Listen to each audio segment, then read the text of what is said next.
কামৰূপ মহানগৰ জিলাত 4টা বিধানসভা সমষ্টি আছিলে আৰু দিছপুৰত এসময়ত ভোটৰ সংখ্যা প্ৰায় 5 লাখৰ ওচৰা-ওচৰি গৈ পাইছিলেগৈ। এতিয়া আমাৰ গুৱাহাটী বা কামৰূপ মহানগৰত 5টা সমষ্টি হ'ল আৰু 5টাতে জিলাৰ ভিতৰত সমানুপাতিকভাৱে আমি জনসংখ্যা বিতৰণ কৰিবলৈ সক্ষম হৈছোঁ। তেনেকৈ আমি যদি কামৰূপ জিলাটো চাওঁ, কামৰূপ জিলাটো আগতে কোনোবা সমষ্টিত 3 লাখ, কোনোবা সমষ্টিত 2 লাখ, কোনোবা সমষ্টিত 3.5 লাখ ভোট আছিল।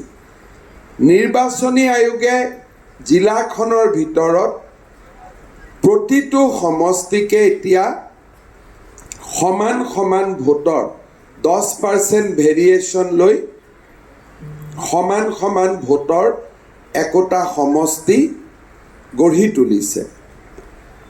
এই সমষ্টি পুনৰ নিৰ্ধাৰণৰ পিছত আমাৰ মনত এটা চিন্তা আহিছিলে যে যদি 126টা সমষ্টিতে আমি যদি একোটা প্ৰশাসনিক কাৰ্যালয় স্থাপন কৰিব পাৰোঁ, যি প্ৰশাসনিক কাৰ্যালয়ত ৰাইজৰ প্ৰথম প্ৰয়োজনীয় সকলো সমস্যাৰ সমাধান হয়। আমাৰ ৰাইজক জিলা উপায়ুক্তৰ কাৰ্যালয়ত কিয় যাব লাগে?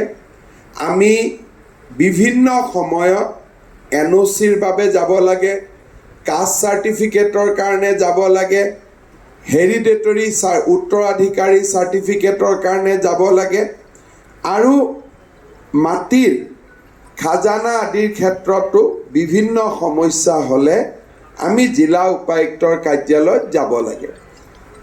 দ্বিতীয়তে আমাৰ MLA ফাণ্ড আহে, আমি MLA ফাণ্ড মুকলিৰ কাৰণে জিলা উপায়ুক্তৰ কাৰ্যালয়ত যাব লাগে।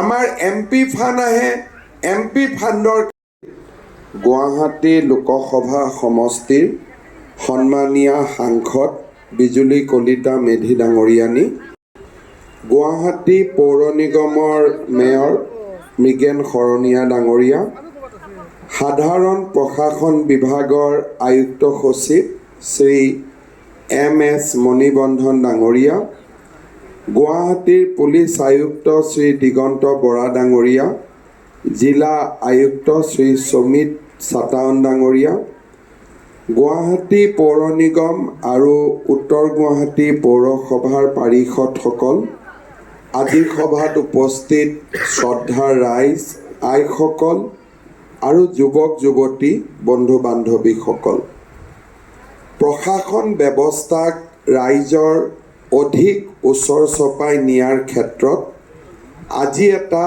অতি গুৰুত্বপূৰ্ণ দিন। আজি আমাৰ ৰাজ্যত এক প্ৰকাৰ ক'ব গ'লে যোৱাকালি আৰু আজিৰ মাজত আমাৰ ৰাজ্যত 39খন সমজিলাৰ শুভ উদ্বোধনী কৰাৰ প্ৰক্ৰিয়া চলি আছে। এই 39খন সমজিলাৰ আৰম্ভণিৰ লগে লগে প্ৰশাসনক ৰাইজৰ আমি বহুত ওচৰ চপাই লৈ যাবলৈ সক্ষম হ'ম। মই আপোনালোকৰ আগত জনাব খুজিছোঁ যে এই প্ৰশাসনীয় যি সংস্কাৰ, এই সংস্কাৰৰ মূল লক্ষ্য আৰু উদ্দেশ্য কি? প্ৰথম আমি এই কথা সকলো অৱগত